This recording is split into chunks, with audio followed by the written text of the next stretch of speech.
So hello everyone, good morning, नमस्कार। कैसे हो? होपफुली सब बहुत बेहतर होंगे। आपकी तैयारियां बहुत ही बेहतरीन चल रही होंगी। मैं आपका अपना अमित सिंह फिर से आपके लिए एक न्यू अपडेट लेके आया हूं, जहां पे बात करेंगे खंड शिक्षा अधिकारी की भर्ती के बारे में। आप सभी को पता है ये सबसे अच्छी पोस्ट होती है, खासकर उन लोगों के लिए जिन्होंने बीएड किया हुआ है। तो आज की वीडियो में हम आपको बताने वाले हैं कि खंड शिक्षा अधिकारी बनने के लिए क्या क्या सिलेबस होना चाहिए, इसका नोटिफिकेशन किस दिन आ रहा है। बहुत दिनों के बाद में ये भर्ती आ रही है।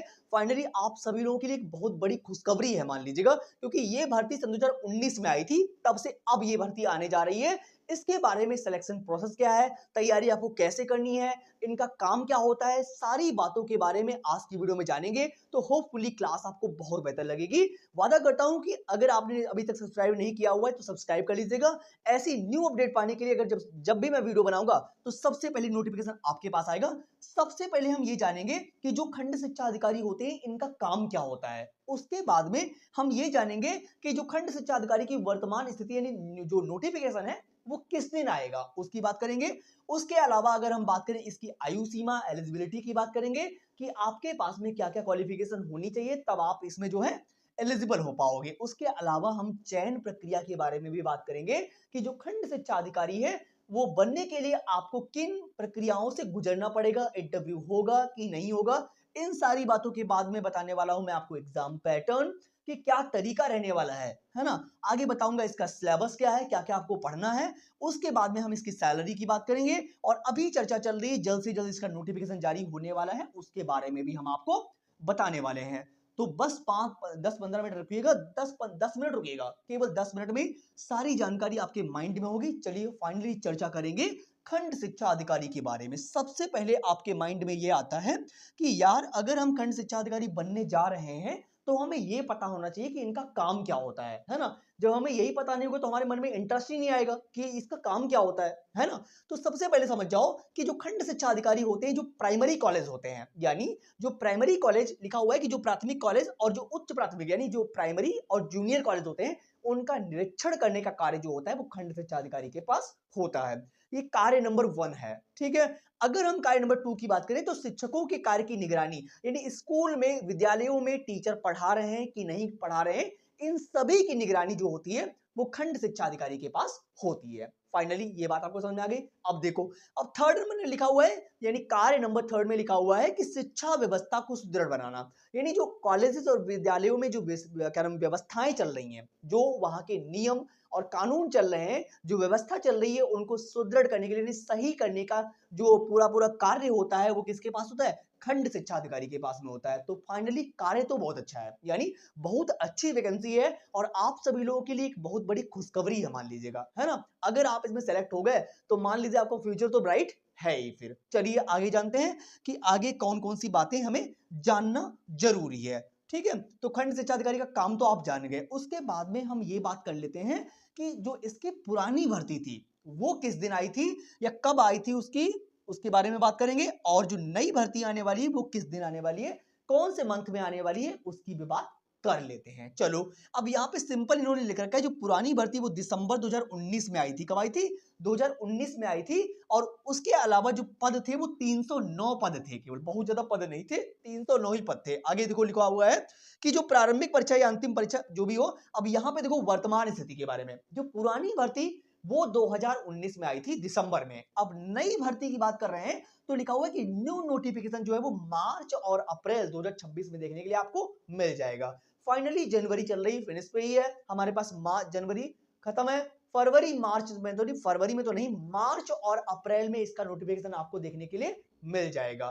तैयारी आप अभी से करना स्टार्ट कर दीजिए ताकि एक अच्छी खासी मतलब जॉब को मिल जाए, है ना। चलिए आगे चलते हैं। ये तो आपको पता हो गया कि जो इसकी नई भर्ती है वो मार्च और अप्रैल में आने की पूरी पूरी संभावना है। चलिए, अब हमारे लिए मेन बात जानना ये जरूरी है कि यार हम फॉर्म डाल पाएंगे कि नहीं डाल पाएंगे, मतलब हमारे पास एलिजिबिलिटी क्राइटेरिया है कि नहीं है, पता नहीं हम एलिजिबल होंगे कि नहीं होंगे। देखो, अगर हम एज लिमिट की बात करें तो मैक्सिमम एज आपकी जो होनी चाहिए वो 21 यानी 21 वर्ष के आप होने चाहिए। आगे जो आपकी क्या नाम, जो मिनिमम एज थी वो 21 वर्ष है, और जो मैक्सिमम आयु है यानी वो 40 वर्ष होनी चाहिए। अधिकतम जो है अधिक से अधिक 40 होनी चाहिए, और जो मिनिमम है कम से कम 21 वर्ष तो आपकी आयु होनी चाहिए। अब देखो, अब अगर हम यहाँ पे बात करें तो यहाँ पे लिख रखा है कि अनिवार्य योग्यता यानी मैंडेटरी क्वालिफिकेशन आपके पास क्या होना चाहिए। सिंपल देखो लिखा हुआ है जिन्होंने बीएड कर रखा है, तो बीएड वालों के लिए ये बहुत बड़ी खुशखबरी है, मतलब जिन्होंने बीएड कर रखा है तो उनके लिए फाइनल खुशखबरी है और बहुत बड़ी खुशखबरी है। देखो लिखा हुआ ना कि जिन लोगों ने विश्वविद्यालय से शिक्षा शास्त्र में स्नातक यानी बीएड की डिग्री प्राप्त करी हो वो एलिजिबल हैं। इसके अलावा अगर सरकार द्वारा मान्यता प्राप्त एलटी डिप्लोमा यानी जिन लोगों के पास में एलटी डिप्लोमा है वो भी खंड शिक्षा अधिकारी के पोस्ट के लिए एलिजिबल है। ठीक है, तो ये तो आयु सीमा की बात रही, और इसके अलावा जो है यहाँ पे अगर आपने बीएड किया हुआ है तो आप एलिजिबल हैं। इसके अलावा और भी देख लेते हैं कि अगर आपने, देखो यहाँ पे एक चीज और दिखी हुई वो भी देख लेते हैं। देखो इसके अलावा यहाँ पे नोट में इन्होंने लिखा है, आपको दिख नहीं रहा होगा, मैं पढ़ के दिखा रहा हूं। लिखा हो कि बीटीसी या डीएलएड वाले अभ्यर्थी आमतौर पर इस पद के लिए अब जो है एलिजिबल नहीं है, मतलब जिन लोगों ने बीएड किया हुआ है वही एलिजिबल हैं। इसके अलावा जिन्होंने डीएलएड किया हुआ है, बीएलएड किया हुआ है वो एलिजिबल बिल्कुल भी नहीं है। तो आपने अगर बीएड किया हुआ है तो आपके लिए ये वीडियो जो है हेल्पफुल है, अन्यथा नहीं है। ठीक है, अब इससे आगे लिखा हुआ है कि सामान्य स्नातक वाले भी इसे नहीं भर पाएंगे, यानी जिन्होंने ग्रेजुएशन किया हुआ है तो वो भी जो है एलिजिबल नहीं है इसके लिए।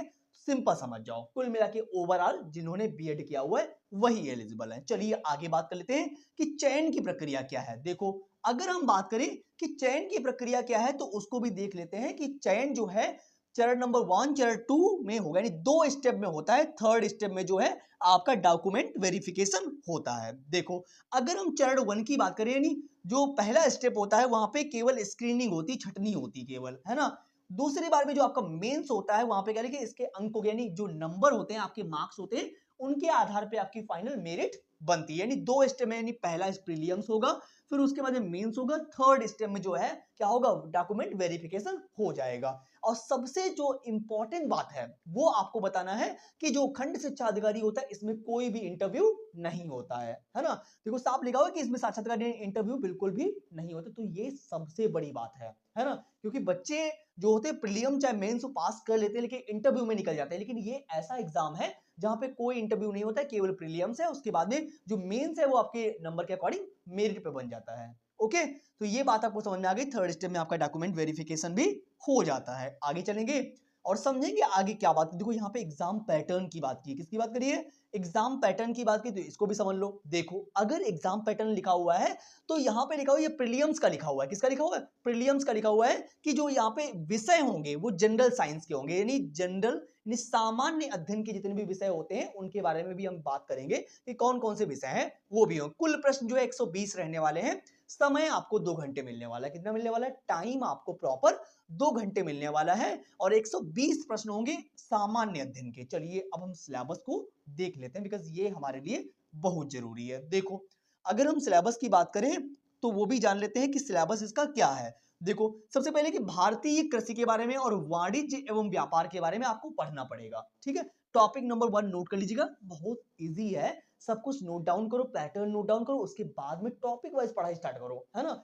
इजीली कवर हो जाएगा। जब आपके सामने इतने सारे टॉपिक्स होते हैं और फिर उनको कहीं यहां से पढ़ा कहीं वहां से पढ़ा तो कवर नहीं हो पाएगा भाई मेरे।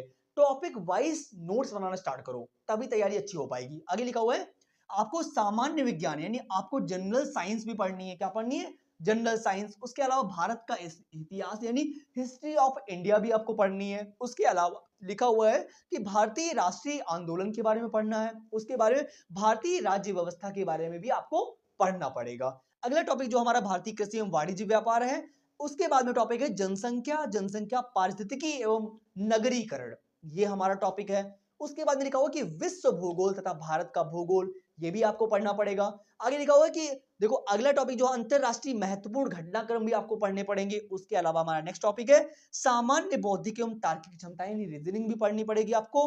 उसके अलावा उत्तर प्रदेश की शिक्षा संस्कृति, कृषि उद्योग के बारे में भी आपको पढ़ना पड़ेगा। नेक्स्ट टॉपिक जो हमारा प्रारंभिक गणित, आपको प्रारंभिक गणित भी पढ़नी पड़ेगी। तो इतने टॉपिक्स जो हैं हमारा पाठ्यक्रम पूरा है।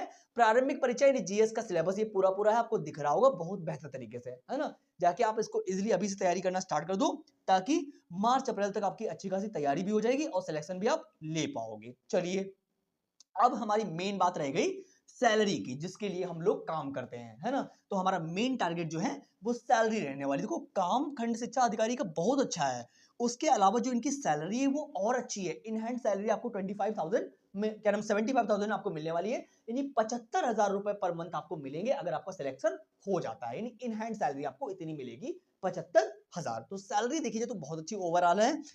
तो अगर जॉब मिल गई तो उसके लिए देखो, इसके लिए सैलरी इतनी कि आपका उज्जवल भविष्य हो जाएगा, मतलब बढ़िया फ्यूचर अच्छा रहेगा, है ना। अब यहाँ पे एक चीज और देख लो, लिखा हुआ है अभी चर्चा में क्यों है। तो खंड शिक्षा अधिकारी की जो नई भर्ती है वो 2026 में मार्च और अप्रैल में आ जाएगी। यहाँ पे लिखा हुआ है लंबे समय के बाद में ये अवसर मिल रहा है, यानी काफी टाइम के बाद में ये वैकेंसी आ रही है। और आगे लिखा हो कि अध्याचन आयोग के पास है नए पदों का अध्याचन आयोग यूपी पीबीएससी के को प्राप्त हो चुका है, प्रक्रिया शुरू होने वाली है, मतलब जल्द से जल्द आपको फॉर्म भरना पड़ेगा, इतना समझ लीजिएगा। यानी जो पदों का अभियाचन या आयोग है वो यूपीपीएससी के पास में आ चुका है, जल्द से जल्द प्रक्रिया स्टार्ट हो जाएगी। और ये आप सभी के लिए सुनहरा मौका है कि यहाँ पे कोई भी इंटरव्यू नहीं होता है ना। अब यहाँ पे लिखा हो कि विज्ञप्ति जल्द संभावित, यानी जल्द से जल्द नोटिफिकेशन आउट हो जाएगा, आप फॉर्म को अप्लाई कर पाओगे जल्द से जल्द, ठीक है। तैयारी करने का सही समय अभी है, बिल्कुल। तो अभी से आप लग जाइए। फाइनली वीडियो आपको अच्छा लगा होगा। मुझे नहीं लगता कि खंड शिक्षा अधिकारी के बारे में कोई भी आपके माइंड में डाउट रह गया होगा, चाहे वो उसका काम हो खंड शिक्षा अधिकारी का, वो भी आपको पता चल गया। उसके बाद में भर्ती हमारी कब आने वाली है, मार्च और अप्रैल में आने वाली है। एज लिमिट आपकी 21 वर्ष कम से कम होनी चाहिए, अधिक से अधिक जो है 40 वर्ष के आप होने चाहिए। उसके अलावा प्रक्रिया जो है, यानी जो हमारा सिलेक्शन प्रोसेस है, वो चयन प्रक्रिया जो है वो चरण नंबर 1, चरण नंबर 2 यानी प्रीलिम्स और मेंस के अकॉर्डिंग होगी।